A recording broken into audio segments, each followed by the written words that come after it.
La muchacha efectuó el largo viaje felizmente. En Northampton se reunió con la señora Norris, que así pudo envanecerse de ser la primera en darle la bienvenida y saborear la importancia de conducirla a la casa de sus parientes, para recomendarla a su benevolencia. Fanny Price tenía entonces 10 años nada más, y aunque en su aspecto no se apreciaba nada que pudiera cautivar a primera vista, tampoco había, cuando menos, nada que pudiera disgustar a sus parientes. Era pequeña para su edad, no había color en sus mejillas, ni se apreciaba en ella otro encanto que pudiera impresionar. En extremo tímida y esquiva, procuraba siempre pasar inadvertida, pero su aire, aunque desgarbado, no era vulgar. Su voz era dulce y cuando hablaba quedaba graciosa su actitud. Sir Thomas y Lady Bertram la cogieron muy cariñosamente, y al notar él cuán falta estaba de ánimos, trató de mostrarse todo lo conciliador que pudo. Y Lady Bertram, sin esforzarse la mitad siquiera, sin pronunciar apenas una palabra por cada 10 que empleaba él, con la simple ayuda de una cariñosa sonrisa, resultó enseguida el menos temible de los dos personajes. Toda la gente joven se hallaba en casa y se portó muy bien en el acto de la presentación, mostrándose de buen talante y sin sombra de apocamiento, al menos por parte de los muchachos, que con sus 16 y 17 años y más altos de lo corriente a esa edad, tenían a los ojos de su primita el tamaño de hombres hechos y derechos. Las dos niñas se mostraron algo más cohibidas, debido a que eran más jóvenes y temían mucho más a su padre, el cual se refirió a ellas en aquella ocasión con preferencia un tanto imprudente, pero estaban demasiado acostumbradas a la sociedad y al elogio para que sintieran nada parecido a la natural timidez, y como su seguridad fuese en aumento al ver que su prima carecía por completo de ella, no tardaron en sentirse capaces de examinarle detenidamente la cara y el traje con tranquila despreocupación. Todos ellos eran notablemente hermosos, los muchachos muy bien parecidos, las niñas francamente bellas, y tanto unos como otras con un magnífico desarrollo y una estatura ideal para su edad, lo que establecía entre ellos y su prima una diferencia tan acusada en el aspecto físico como la que la educación recibida había producido en sus maneras y tratos respectivos. Y nadie hubiera sospechado que la diferencia de edad entre las muchachas fuese tan poca como la que se llevaban en realidad. Concretamente, solo 2 años separaban a Fanny de la más joven.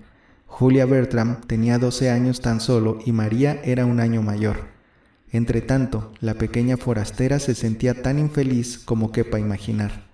Asustada de todos, avergonzada de sí misma, llena de añoranzas por el hogar que había dejado atrás, no sabía levantar la mirada del suelo y apenas podía decir una palabra que pudiera oírsele sin llorar.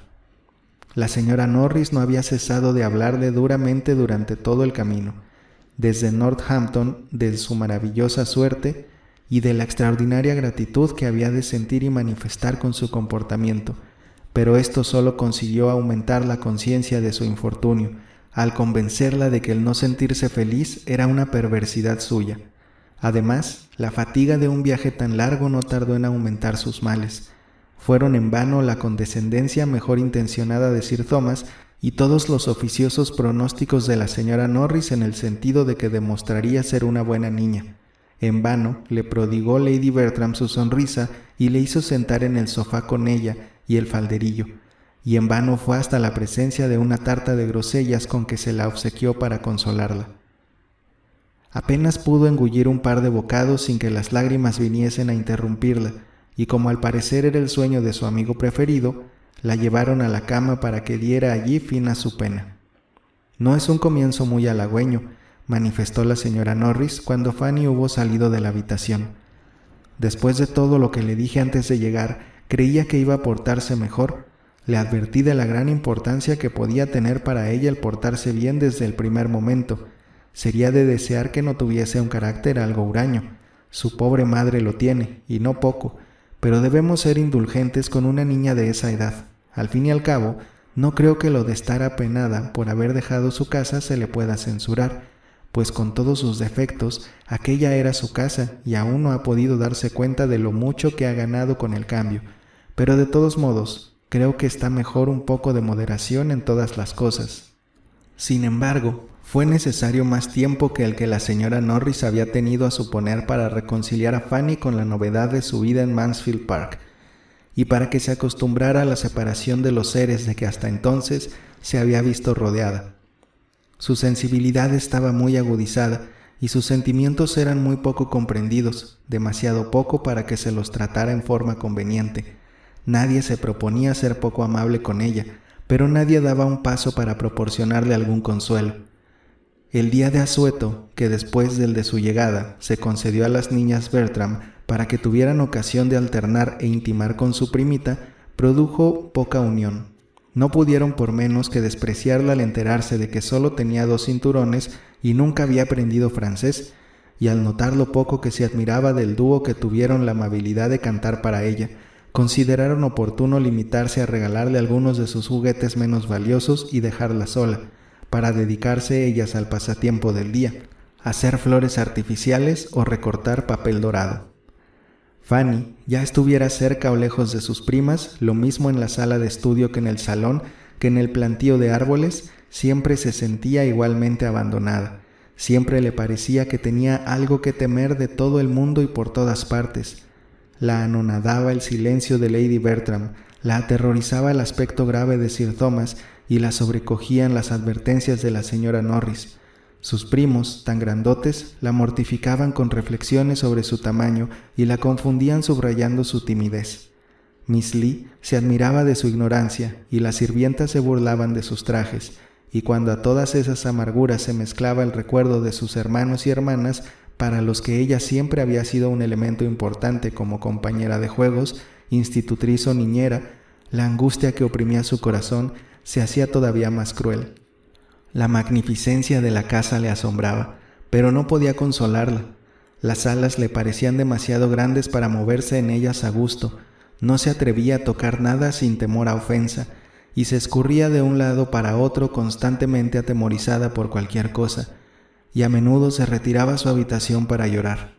Y la muchachita, de la que decían en el salón, por la noche, después que ella lo había abandonado para ir a descansar, que parecía afortunadamente tan sensible a su extraordinaria buena suerte, ponía un broche a sus amarguras de todos los días llorando hasta dormirse.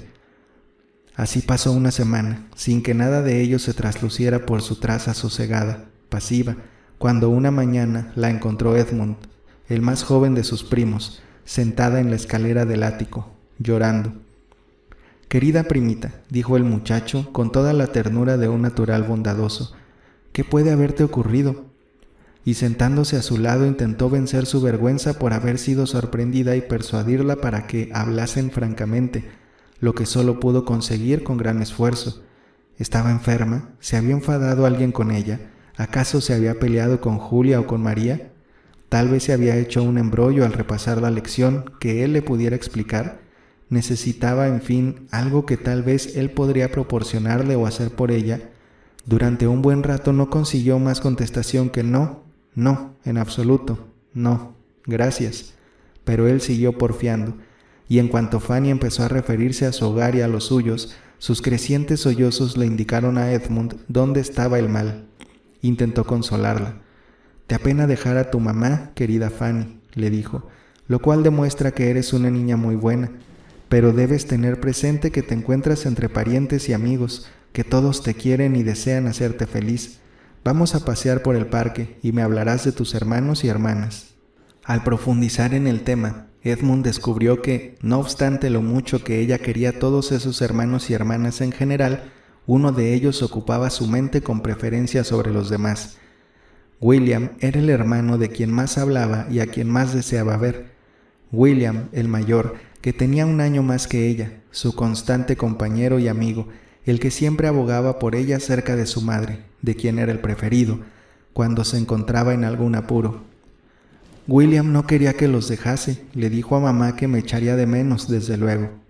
«Pero William te escribirá, supongo». «Sí, me prometió que lo haría, pero me pidió que lo hiciera yo primero».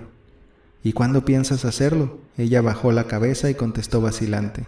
«No lo sé, no tengo papel». «Si la dificultad está solo en esto, yo te proporcionaré papel y todo lo demás, y podrás escribir la carta cuando quieras. ¿Te gustaría escribirle?». «Sí, mucho. Pues hazlo enseguida. Ven conmigo al comedor auxiliar. Allí encontraremos todo lo necesario y de seguro que nadie nos molestará. Pero, querido primo, ¿irá al correo la carta? Sí, de eso respondo yo, junto con las otras cartas, y como tu tío la franqueará, no le costará nada a William. ¿Mi tío?, repitió Fanny con cara de espanto. Sí, cuando hayas escrito la carta la llevaré a mi padre para que le ponga el franqueo. A Fanny le pareció un atrevimiento, pero no opuso más resistencia, y ambos se dirigieron al pequeño comedor donde se tomaba el desayuno. Enseguida Edmund preparó el papel y trazó en él mismo los renglones, poniendo en ello toda su buena voluntad, tanto como hubiese puesto el propio hermano de su primita, y probablemente con mayor regularidad. Permaneció a su lado durante todo el tiempo que duró el redactado de la carta para ayudarla con su cortaplumas o su ortografía en cuanto le fuese preciso, y a estas atenciones, que ella agradeció muchísimo, añadió unos amables saludos para su hermano, que colmaron su gratitud. Edmund escribió de su puño y letra este testimonio de afecto a su primo William y le envió media guinea bajo sobre cerrado. Los sentimientos de Fanny eran tales en aquellos momentos que se sintió incapaz de expresarlos, pero en su rostro y en unas pocas palabras sencillas y espontáneas, desprovistas de toda afectación, iba implícita toda su gratitud y alegría, y su primo empezó a ver en ella algo interesante. Siguieron hablando, y a través de cuanto ella manifestaba, se convenció de que poseía un tierno corazón y sentía unos grandes deseos de portarse bien. Y Edmund se dio cuenta de que era digna de una mayor atención, tanto por lo muy sensible de su situación como por su gran timidez. Él nunca la había penado a sabiendas, pero ahora se daba cuenta de que ella necesitaba de una benevolencia más positiva, y en consecuencia intentó, ante todo, quitarle el miedo que todos le inspiraban y darle, especialmente, muchos y buenos consejos, a fin de que pudiera jugar con Julia y María y se mostrase lo más alegre posible. A partir de aquel día, Fanny empezó a sentirse más a gusto, sabía que contaba con un amigo, y las atenciones de su primo Edmund la hacían más animosa ante los demás. El lugar se le hizo menos extraño y las personas menos pavorosas, y si alguien había a quien ella no podía dejar de temer, empezó cuando menos a conocer los caracteres de todos ellos y a discernir el mejor modo de adaptarse a su medio. Las pequeñas rusticidades y torpezas que al principio producían una penosa impresión en el ánimo de todos, y no menos en el suyo propio, fueron desapareciendo, como no podía ser de otro modo, y la niña ya no temía presentarse ante su tío, ni la voz de su tía Norris le causaba gran sobresalto.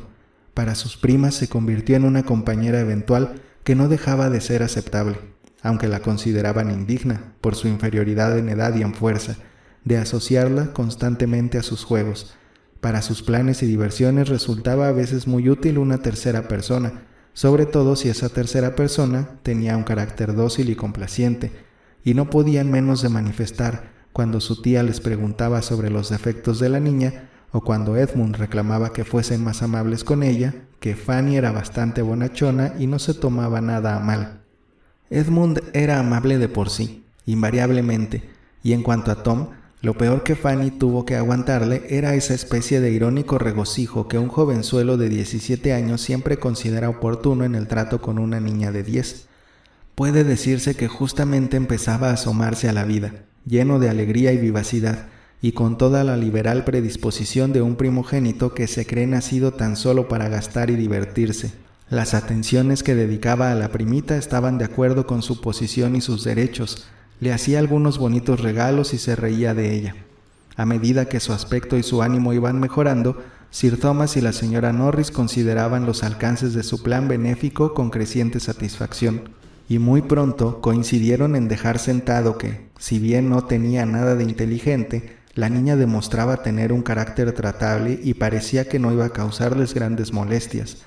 Desde luego, la pobre opinión que les merecían sus talentos no tenía límites para ellos. Fanny sabía leer, bordar y escribir, pero no había aprendido nada más, y al ver sus primas que ignoraba tantas cosas que a ellas les eran familiares desde hacía tiempo, la consideraron un prodigio de estupidez, y durante las 2 o 3 primeras semanas no hacían más que llevar de continuo al salón nuevas referencias del caso. «Figúrate, mamaíta, mi prima no sabe componer el mapa de Europa», Mi prima no sabe nombrar los principales ríos de Rusia, nunca ha oído hablar del Asia Menor, no sabe distinguir entre una acuarela y un dibujo al crayón. Qué raro, ¿viste nunca algo tan estúpido? Querida, solía replicar su considerada tía, esto es muy lamentable, pero no debes esperar que todas las niñas estén tan adelantadas ni aprendan con tanta facilidad como tú. Pero tía, si es que es tan ignorante, solo te diré que anoche mismo le preguntamos qué camino seguiría para ir a Irlanda y dijo que atravesaría la isla de Wight. No se le ocurre otra cosa que la isla de Wight, a la que llama la isla, como si no existiera otra en el mundo. Estoy segura de que a mí me hubiera dado vergüenza saber tan poco, aún mucho antes de tener su edad. Ya ni me acuerdo del tiempo en que yo no había aprendido todavía muchas cosas, de las que ella aún, ahora, no tiene la menor noción. ¿Cuánto tiempo ha pasado, tía, desde que solíamos repasar el orden cronológico de los reyes de Inglaterra, con las fechas de su proclamación y los principales hechos de su reinado?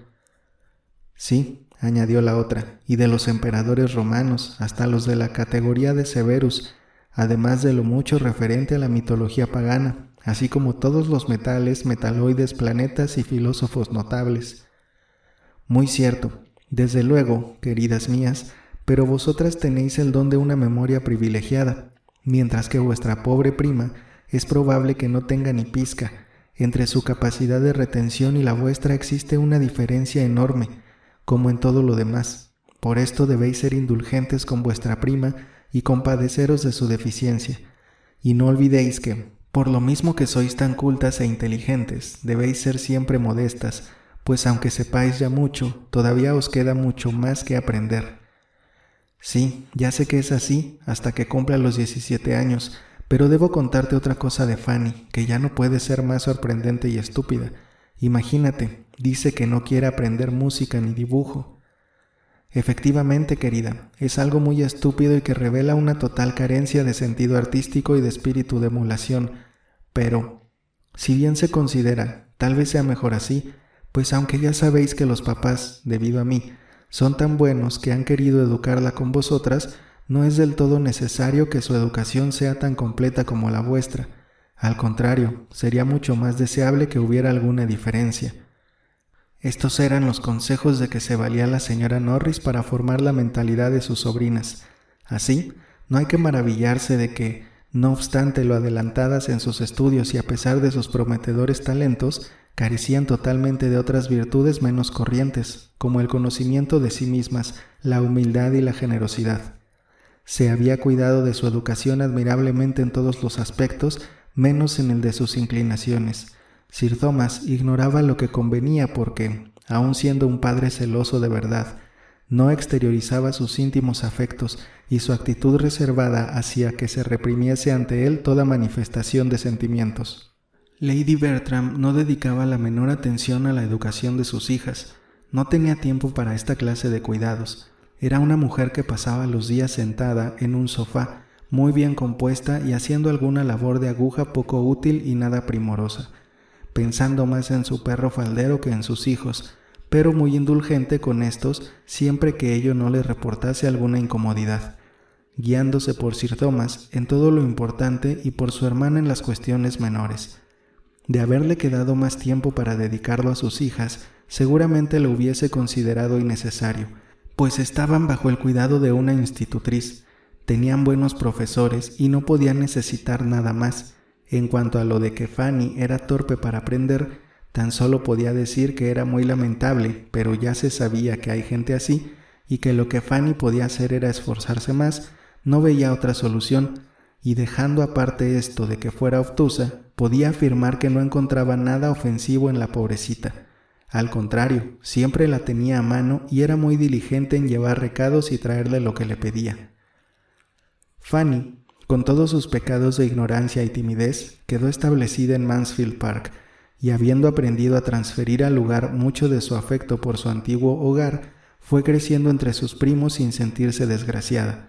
María y Julia no le eran decididamente aviesas, y aunque Fanny se sentía a menudo mortificada por el trato que de ellas recibía, se decía que era demasiado insignificante para considerarse ofendida.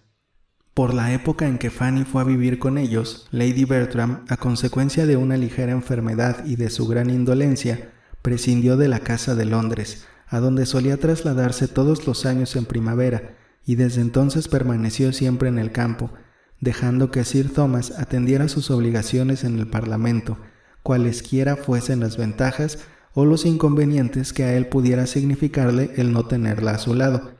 Por ello, en el campo siguieron las niñas Bertram ejercitando la memoria, cantando sus dúos y creciendo hasta convertirse en mujeres, y su padre las veía progresar en su desarrollo físico, talentos y refinamiento, o sea, en todo lo que pudiera satisfacer sus anhelos. Su hijo mayor era manirroto y despreocupado, y le había causado ya muchos disgustos, pero de los otros no cabía esperar más que excelencias. En lo tocante a sus hijas, consideraba que mientras llevasen el nombre de Bertram, no harían más que prestarle mayor lustre, y al abandonarlo lo harían aportando a la familia nuevos apellidos ilustres. Y el carácter de Edmund, su firme sentido y su rectitud de pensamiento prometían, sin lugar a dudas, provecho, honor y ventura, así para él como para todos sus deudos. Sería clérigo. Entre las inquietudes y satisfacciones que le procuraban sus propios hijos, Sir Thomas no se olvidaba de hacer cuanto podía por los de la señora Price. Le ayudaba generosamente a educarlos en cuanto tenían edad para una determinada vocación, y Fanny, aunque separada casi por completo de los suyos, sentía la más profunda satisfacción al enterarse de cualquier fineza que se les hiciera, o de cualquier giro prometedor para su prosperidad y bienestar. Una sola vez en el decurso de muchos años, gozó la felicidad de tener a William a su lado. Nadie más se dejó ver. Parecía que nadie pensaba en reunirse con ella otra vez, ni siquiera en la brevedad de una visita. Nadie parecía echarla de menos en la casa, pero William, habiendo resuelto ser marino poco después que ella se fue, quedó invitado a pasar una semana con Fanny en Northamptonshire, antes de hacerse a la mar. La vehemente fusión de sentimientos al encontrarse de nuevo, la dulce emoción de verse otra vez juntos, sus horas de jovial felicidad y sus momentos de grave conversación pueden ser fácilmente imaginados, así como los briosos propósitos y alientos del muchacho, puestos de manifiesto hasta el último instante, y la pena de la niña cuando él partió. Afortunadamente esos días coincidieron con las vacaciones de Navidad, lo que permitió a Fanny hallar consuelo en la compañía de su primo Edmund, y éste le contó cosas tan maravillosas sobre lo que William haría y llegaría a ser en el curso de su carrera, que poco a poco fue reconociendo que la separación podía ser provechosa. La amistad de Edmund nunca le faltó.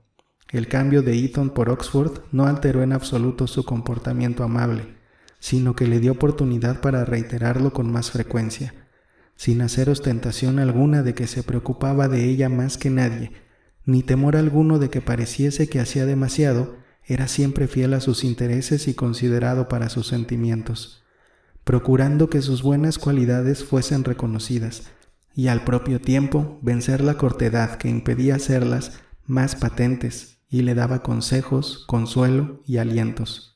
Amilanada por el trato de todos los demás, su único apoyo no podía darle la seguridad deseada, pero, por otra parte, las atenciones de Edmund fueron de gran importancia para un mejor aprovechamiento de su inteligencia, proporcionándole a la vez un nuevo medio de esparcimiento. Él veía que Fanny era inteligente, que tenía una gran facilidad de comprensión y buen discernimiento, junto con una gran afición a la lectura, la cual, convenientemente orientada, podría proporcionarle una excelente instrucción. Miss Lee le enseñaba francés y le hacía recitar diariamente su lección de historia, pero él le recomendaba los libros que hacían sus delicias en sus horas de ocio. Él fomentaba su inclinación y rectificaba sus opiniones. Él hacía provechosa la lectura hablándole de lo que leía y ensalzaba sus alicientes con sensatos elogios. En correspondencia a estos favores, Fanny le quería más que a nadie en el mundo, exceptuando a William. Entre los dos repartía su corazón.